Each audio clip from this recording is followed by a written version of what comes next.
आशा करता हूं आप सब बहुत अच्छे होंगे। मेरा नाम है सिद्धांत अग्निहोत्री, स्टडी ग्लोस पे आपका बहुत बहुत स्वागत है। दोस्तों, बहुत बच्चे बोल रहे थे सर बिहार केस का लेक्चर नहीं मिल रहा है। कोई बात नहीं, मैं दोबारा से कर दूंगा, ठीक है। एक्चुअली मैं पता है वो उसका लिंक क्यों नहीं मिल रहा है, क्योंकि मैंने वो एक लेक्चर में बताया था। बहुत इतने कमेंट्स है सर, लेक्चर नहीं है, लेक्चर नहीं, मैसेज आया मुझे, तो मैं अलग से कर दूंगा, ठीक है। ऑन द स्पॉट किस तरीके से इंसाफ किया था। तो यहां हम बात करेंगे दोस्तों पुणे पोर्च केस की। अब देखिए, ये हर दिन चौंकाने वाला ये खबर आ रही है। अब ये क्या ही हम उम्मीद करें। देखो, सिंपल सी बात है, तुम्हारे पास पैसा है, पावर है, तुम सब खरीद सकते हो बेटा, सब बिक जाएंगे, लेकिन पब्लिक इस केस को दबने नहीं देंगे। और ऐसे आप ये देखिए कि ये केस इतना तगड़ा है कि अभी एक केस आया कि एक सर्जन के साहेबजादे ने कानपुर में 17 साल या 16 साल का था, उसने 2 15 साल के बड़के लड़कों को मार दिया। बेल मिल गई, छूट गया। फिर उसके बाद 4 महीने बाद उसने यही क्राइम किया, मारा नहीं, घायल हुए। आज जाके पुलिस हरकत में है, उसको जुवेनाइल बोर्ड भेज दिया गया है। जहां पे भी इस तरीके के एक्सीडेंट हो रहा है, ये रिपोर्ट खबर करवाई जा रही है, क्योंकि हम और आप खड़े हुए हैं, जो हमने ये आवाज उठाई है। और आप लोगों ने स्पेशली, यहां पे लोगों ने ऐसी तबाही मचाई है ना, इसको कहते हैं सिंहासन खाली करोगे जनता आती है। जनता की ये ताकत है। इसीलिए पूरी जितने भी साम्राज्य हैं, जो भी सरकारें हैं, वो सिर्फ जनता के आक्रोश से डरती हैं। पुलिस हरकत में आई है, ऐसी की तैसी कर दिया बेटा, तुम क्या उखाड़ सकते हो, समझ रहे हो। ये केस दब जाता, ये केस सामने ही नहीं आता अगर जनता जो है वो गुस्साती ना। लेकिन जनता ने बोला कि ऐसे कैसे, कल को हम भी मरेंगे, और ये हमारे और आप जैसे लोग हैं, पता है, हम और आप, कि कल को हम मरेंगे या हमारे साथ कुछ होगा तो भी यही फिर हमको देखना पड़ेगा, यही दिन। उन परिवार वालों से सोचिए। जो अश्विनी कोष्टा है, उनकी मां कह रही थी मैंने सोचा अपनी बेटी को डोली में भेजूंगी, डोली में विदा करूंगी, बट मुझे अर्थी में विदा करना पड़ रहा है। अब आप देखिए इस केस में क्या क्या हुआ, और चौंकाने वाली खबर। और बहुत बढ़िया है कि पुणे पुलिस इस पर एक्शन ले रही है। हालांकि शुरुआत में इनके ऊपर आरोप लगे थे, लेकिन इस समय कमिश्नर एकदम फ्रंट फुट पे है। और यहां पे ब्लड सैंपल तक बदलने की मांग की गई है, ब्लड सैंपल तक बदलने के आरोप लगे हुए हैं पुणे पोर्च केस में। शराब पी के गाड़ी चला रहा था वो।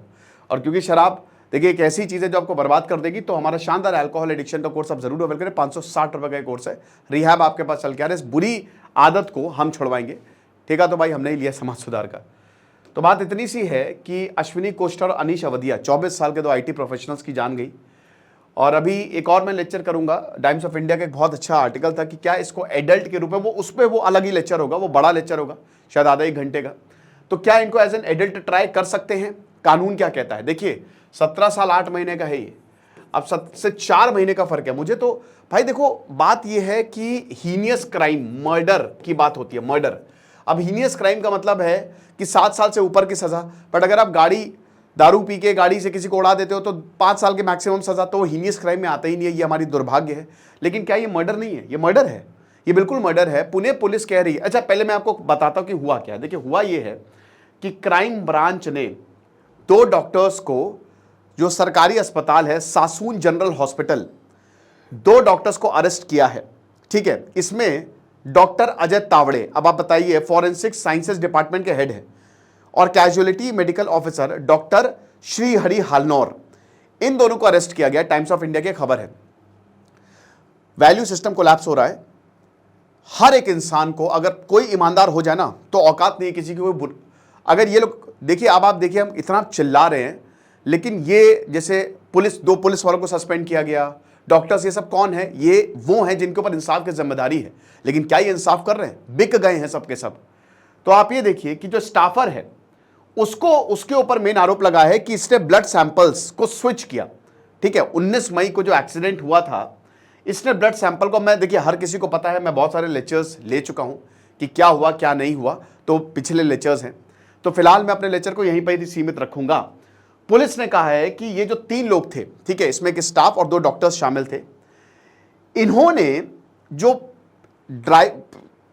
पिताजी हैं, है ना, उनके कहने पर यह काम किया है, ठीक है। और इसमें ब्लड रिपोर्ट बहुत मायने रखती थी। ब्लड रिपोर्ट तो बहुत लेट आई, और बाद में पता चला, पुलिस ये बता रही है कि ब्लड रिपोर्ट को चेंज कर दिया गया। जो ओरिजिनल ब्लड रिपोर्ट उसको डस्टबिन में फेंक दिया गया और उसको रिप्लेस कर दिया गया, और इसके लिए 3 लाख रुपए दिए गए। 3 लाख रुपए, ठीक है। तो यहां पे जो मैजिस्ट्रियल कोर्ट है उसने जो तावड़े हैं 38 साल के हालनो और 35 साल के, और जो अतुल घाट कामले है वो 30 साल का है, जो स्टाफर है, उनको रिमांड में भेज दिया है। पुलिस कस्टडी में है ये 30 मई तक, और इनसे पूछताछ जो है वो की जाएगी। पुणे पुलिस कमिश्नर अमितेश कुमार ने बोला है कि हमने सेक्शन 120B सेक्शन याद कर लीजिएगा, जीएस पेपर 2 इस बार नहीं आना है। आईपीसी की बहुत इंपॉर्टेंट धाराएं हैं। देखिए 1 साल के एक्सीडेंट को देख लीजिए, क्या क्या बड़ी खबरें हैं, और उनमें जो आईपीसी लगे हैं वो सेक्शंस को जरूर याद कर लीजिए। तो 120B क्रिमिनल कॉन्स्पिरेसी, 213 एक्सेप्टिंग और attempting to obtain any gratification in consideration of concealing an offence, मतलब एक तरीके से कि आपको गिफ्ट देना, पैसे देना ताकि आप ऑफेंस को छुपा सकें। 214 रिश्वत देना ऑफेंस को हटाने के लिए, और 467 डॉक्यूमेंट्स के साथ छेड़छाड़ करना। ये आईपीसी की धाराएं जो हैं वो लगाई गई हैं। अब आप ये देखिए कि बिल्डर ने क्या क्या अभी तक इनके ऊपर आरोप लगे। पहला आरोप ड्राइवर के ऊपर, भाई द व्हाइट टाइगर किताब कि ड्राइवर बेटा तुम इल्जाम ले लो, और हो जाता है ये दोस्तों, हो भी सकता है। खैर अब तो ये इतना ज्यादा मामला तूल पकड़ लिया है कि पूरे देश में इतना रोष हुआ है, और अभी भी ये देखिए जब तक इंसाफ नहीं होगा तब तक चुप नहीं बैठना है। तो अब इतना ज्यादा मामला इसने तूल पकड़ा है ना कि अब जाके पुलिस जो है वो बहुत तगड़े से हरकत में आई है, और सारी की सारी परतें पुलिस खोल रही है, ठीक है। तो यहां पे हो सकता है ड्राइवर ले भी लेता इल्जाम। ऐसा कितने केसेस में हुआ है, ढेरों केसेस है दोस्तों। आप उठा के देख लीजिए कि जहां पे या तो जो लड़का है जिसने जो जुवेनाइल है उसने मार दिया है लोगों को, या तो वो बेल पे फ्री है, या फिर उसको कुछ खास सजा नहीं हुई, किसी और ने इल्जाम ले लिया है। तो लॉ ऐसे ही काम कर रहा है, क्या कर सकते हैं हम, ठीक है। अब यही जो ग्रैंडफादर सुरेंद्र अग्रवाल उन्होंने किडनैप किया, बोला ड्राइवर बोला कि मेरा फोन छीन लिया गया और मुझे किडनैप करके अपने बंगले में ले गए, मुझे 2 दिन रखा। पहले बहुत धमकाया गया, और बाद में जो इनकी माँ है माइनर की, उसने भी प्लीड किया कि नहीं मैं हाथ जोड़ती हूँ कि ये जो है इल्ज़ाम अपने ऊपर ले लीजिए। फिर घर वाले आए और घर वालों ने बोला कि चलो तुम हमारे साथ हंगामा किया, तब ड्राइवर को छोड़ा गया। और उसके बाद बहुत हंगामा किया यहाँ पे घर वालों ने, और ये बोला कि तुमको कोई भी नौकरी करने की जरूरत है, तुम चलो, ठीक है। तो यहाँ पे जो विटनेस एक्ट है उसके तहत पुलिस ने प्रोटेक्शन इनको दी है। अब उसके बाद यहाँ पे दूसरा पॉइंट, ये ब्लड सैंपल, हर तरीके से ये कोशिश की गई है कि किसी तरीके से माइनर को बचाया जाए। तो अरेस्ट अब देखिए कब हुआ, जब पुलिस ने माइनर की ब्लड सैंपल रिपोर्ट दी। हालांकि पुलिस कमिश्नर ये कह रहे हैं कि इससे कोई फर्क ही नहीं पड़ता, ब्लड रिपोर्ट नेगेटिव है पॉजिटिव है, क्योंकि हमने धारा लगाई 304 कल्पेबल होमिसाइड की, आपकी वजह से आपने मर्डर किया है। तो ये मामला ही अलग हो गया ना। पहले तो जो आरोप लगाए गए थे, जो धाराएं लगाई गई थी, दारू पी के गाड़ी चला रहे थे, लेकिन तो उसमें डिपेंड करता कि क्या दारू पी के गाड़ी चलाई थी या नहीं चलाई थी। और दूसरा है ये माइनर, तो अब वो ब्लड सैंपल इसमें इंपॉर्टेंट रोल प्ले करती, क्योंकि ब्लड सैंपल से पता चल जाता। अब क्योंकि ब्लड सैंपल नेगेटिव आती तो फिर आप छूट जाते, लेकिन यहां धारा ही अलग है कि ये तो मर्डर की धारा होगी, और मर्डर हीनियस क्राइम में आता है, ठीक है। तो ये चीज है। हालांकि अभी वो ऑर्डर अवेटेड है, और पूरा उसी पे ही चीजें रिवॉल्व करेंगी कि आखिरकार इनको सजा होगी कि नहीं होगी। क्योंकि अगर यहां पे इनको ये साबित हो जाता है, मतलब ये एज एन एडल्ट ट्राई की जाते तब तो ठीक है, और अगर एज एन एडल्ट इनको नहीं ट्राई किया जाएगा तो फिर तो छूट ही जाएंगे ये।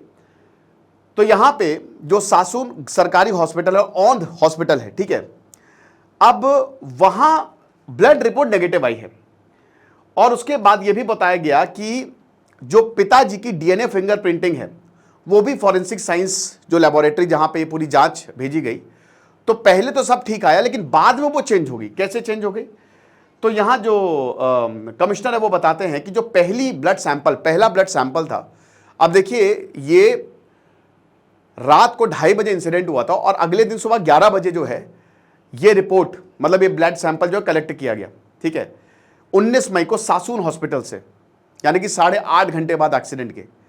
दूसरी रिपोर्ट कलेक्ट की गई औंध हॉस्पिटल से। तो एक पहली रिपोर्ट 11 और दूसरी औंध हॉस्पिटल से कलेक्ट की गई, जो कि लगभग शाम के 7 बजे से, ठीक है, ताकि मैनिपुलेशन ना हो, ब्लड सैंपल का कोई मैनिपुलेशन ना हो, इसलिए 2 हॉस्पिटल से रिपोर्ट कलेक्ट की गई। तो अब यहां पे दोनों ही सैंपल को डीएनए फिंगरप्रिंटिंग के लिए फॉरेंसिक लेबोरेटरी में भेजा गया, दोनों ही सैंपल को कि इनका फिंगरप्रिंटिंग है, सही है कि नहीं। तो अब यहां पे जो डीएनए फिंगरप्रिंटिंग जो माइनर का पिता है उसको एफएसएल, मतलब that was done at FSL, जो फॉरेंसिक लेबोरेटरी है, वहां पे इनकी फिंगरप्रिंटिंग हुई थी, ठीक है। तो जो डीएनए फिंगर उस समय जो है, जब पहली ब्लड सैंपल आई थी, तो पिता और जो सन है, फादर सन की जो फिंगरप्रिंटिंग थी औंध हॉस्पिटल में पूरी तरीके से मैच हुई है, लेकिन जो सासून हॉस्पिटल का ब्लड सैंपल था वहां पे ये मैच नहीं हुई।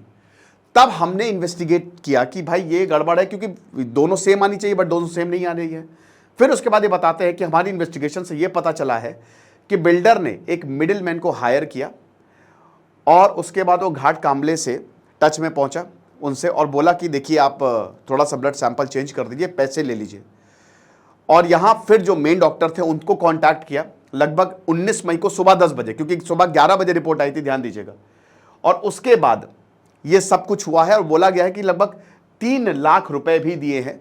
पिताजी ने जो तावड़े हैं उनको फोन कॉल किया और बाद में 20 फोन कॉल्स उनके पास से बरामद हुए हैं कि 20 फोन कॉल्स लगातार उन्होंने किए हैं, ठीक है। हो सकता है और भी पैसे दिए गए हो और बहुत सारी चीजें दी गई हो, अभी तो फिलहाल यही सामने आया है। तो हम पहली बात तो ये एस्टैब्लिश करने की कोशिश कर रहे हैं कि किसका ब्लड सैंपल था, क्योंकि यहां पे blood sample, original blood sample dustbin में था और किसी और का ब्लड सैंपल था। तो वो पेशेंट कौन था, मतलब दूसरे पेशेंट का ब्लड सैंपल उसको चिपका दिया और उसका जो पर्ची है उसको हटा के माइनर का नाम लिख दिया। तो पहली बात ये है कि ये कौन था, ये पेशेंट कौन है जिसका ब्लड सैंपल जो है वो लगाया गया, राइट। और इसी हिसाब से इनको अरेस्ट किया गया है। साथ ही साथ जो डीवीआर है सीसीटीवी कैमरे का, हॉस्पिटल का, वो सब हमारे पास है। बिल्डर ने यह भी बोला घाट कामले से कि देखिए जो सबसे ताकतवर हॉस्पिटल में आदमी, उससे बात करवाओ, मैं उससे बात करूंगा और जितना भी पैसा मांगेगा मैं दूंगा, कोई दिक्कत नहीं है, ठीक है। तो ये सारी चीजें, और आपको पता है कि 304, 304A, 337, 338, 427, ये सारी की साराई जो है वो धारे लगाई हैं। तो मैं यहां पे बात ये है कि आप देख रहे हैं ना कि पैसा हो तो क्या हो सकता है, ब्लड सैंपल, ड्राइवर, सब कुछ यहां पे खत्म करने की कोशिश की गई है, बट फिर भी आवाज आम जनता की इस बार इतनी तेज है ना कि इस बार कोई बचने वाला नहीं है, ठीक है। और यही हर एक चीज में चाहिए, छोटी सी छोटी भी अगर घटना होती है तो हम सबको साथ में आना पड़ेगा, तभी चीजें आगे बढ़ेंगी। वरना तो बस अगर कोई किसी को फर्क नहीं पड़ता है तो फिर पुलिस या प्रशासन भी कहती क्या ही फर्क पड़ रहा है, छोड़ो, रफा दफा करो। तो ये लेक्चर था, खुश रहिए, पढ़ते रहिए। दिस इज सिद्धांत अग्निहोत्री साइनिंग ऑफ।